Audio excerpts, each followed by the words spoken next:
Benchmarking of your cluster will allow you to see the actual changes when you make hardware or config changes.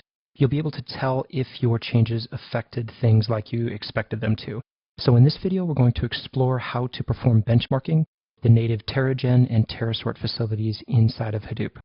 We're going to look at what benchmarking is and why it's useful, and we'll actually run TerraGen and TerraSort in our VM to get our own baseline.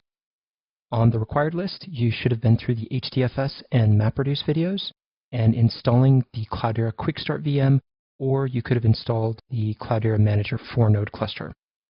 On the highly suggested, you will need about 10 minutes total to complete this lesson and walkthrough. The whole purpose of this is to give us a TerraSort number baseline so we can compare hardware or config changes that we make to our cluster. For example, we know that Hadoop has supposedly horizontal linear scale. So if we start out with a 4-node cluster and we add 4 additional nodes, if we run the same job again, we would expect our performance to roughly double because we've doubled our number of slave nodes. And the TerraSort number will give us a baseline that we can then use to compare those hardware or software config changes. This will allow us to determine if our changes made things faster or slower and by exactly how much. There's 3 individual piece parts to this facility. First is the TerraGen facility. This allows us to generate a random data set, which can be less than or greater than 1 terabyte. In our example, we're going to use a 10 megabyte data set. TerraSort is actually what sorts the data sets, and this function actually just runs an identity mapper and an identity reducer. So this is the fastest possible job that you can run in Hadoop. And again, the purpose is to test all of the individual piece parts. So it's fairly code agnostic. We're not doing anything except test the internal workings of Hadoop itself. There's also a TerraValidate facility or program that we can use to validate that our data set got sorted. So again, all we're doing is passing the data straight through the mapper, the shuffle and sort happens, and then we're passing it straight through the reducer. So what we'd expect to see if we run TerraValidate is that every individual key in our data set is quote-unquote less than every subsequent key in the output data set. And we're not actually going to run TerraValidate in our VM, but it is easy to run. So let's hop over to the Apache documentation and look at what we have from Apache. So this is a great place to start learning about TerraGen, TerraSort, and TerraValidate.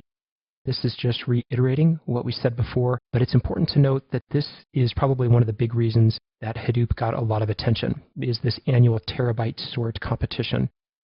When Hadoop sort of came out of the woodwork and became the fastest solution to sort a terabyte of data, it stole the mettle from the big boys like IBM and Oracle and so forth, who had up to that point passed back the TerraSort award year to year, and they would use that in their marketing materials to say, hey, we're the best, fastest, most performant environment to perform big data operations. When Hadoop came out of nowhere and stole the badge from these big guys, it attracted a lot of attention, especially when folks realized how cost-effective it was and how comparatively easy it is to set up and maintain.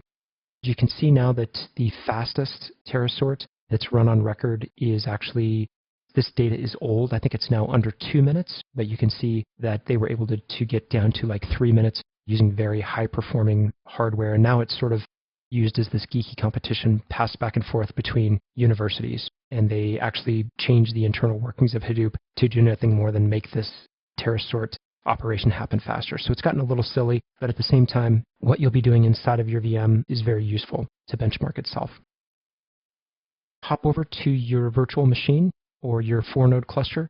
We're going to open a terminal, and you should have already downloaded the code and data from the S3 bucket. So we're going to go into code and data, code and benchmarking. And inside of here, we're simply going to cat out this terrasort.sh file. Now this is set up to run as a shell script, and what we can do is actually just run it straight as an executable file. But what we're going to do is copy and paste each command. And actually, since I opened my window up, let's cat it out again. And what you see here is we just have some comments that we're cleaning out any previously sorted data. This being the first time that we've run it, we don't need to run these commands, but you would on a subsequent run. So what we're first going to do is generate a random set of, in our case, 10 megabytes of data. So this is a bit confusing, but the number that TerraGen accepts is actually the number of 100 byte rows. So what you need to do when you're thinking about this number is simply add 2 zeros on the end of it, and that's the amount of data that you'll end up with. So again, in our example, we're generating a data set that is 10 megabytes in size because a terabyte data set wouldn't even fit in our virtual machine. So you can see this command that we're running here. We're just using our standard examples jar. We're using the TeraGen facility. So this is the name of the class that contains the main method to generate the terabyte of data. And then we're outputting it at input data terasort input. So let's go ahead and copy this command out. And let's open a second terminal. And let's paste the command back in here. And this will generate our 10 megabyte data set. And we can see as this is running, we can go ahead and flip back over here and continue reading through our document. Terasort generates a random number of files. It uses a random number of mappers to do this. So in our case, at the very end, we should end up with 2 5 megabyte files. And we can always come back here and take a look at our data in Hadoop with the Hadoop fs-ls command and look at that input data /terasort-input and see what we have in this directory. Should be 2 5 megabyte files, as we see here with our typical logs and success directory. So we see that we've got our 10 megabyte data set. Now we can actually run the benchmark and get our terasort number. So we're going to use this command here. Again, we're using that same jar file, and we're going to this time pass it terasort. And what we pass it then for the next 2 parameters are the input data set. So this is the data that we just output from our previous command. And then we're finally going to output the sorted data in this output terasort. Actually, before we run this command, another fun thing to do might be to cat out our data. So let's look at what we have in, for example, this part -0000 file, and let's pipe this to the less command. Let's open our window up a bit so you can see the full command there. And let's run this command and see what it output for us.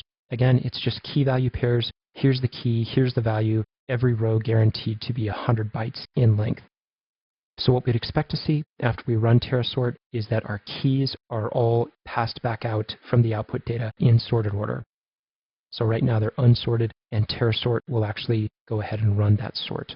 So let's go ahead and copy out this terasort command and go back in our terminal. And over here, we're going to paste the command. Again, we're using terasort, the input data set, and then we're outputting the data at output terasort. And let's let that run.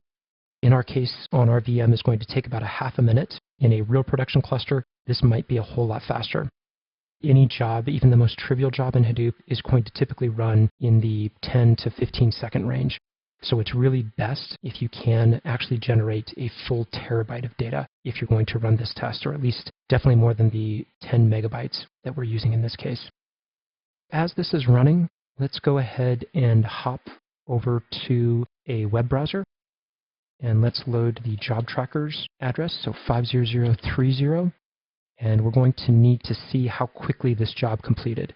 So again, we know that all the numbers march up in order, and this is the most recent one I've run. You'll probably only see a single terasort and a single TeraGen.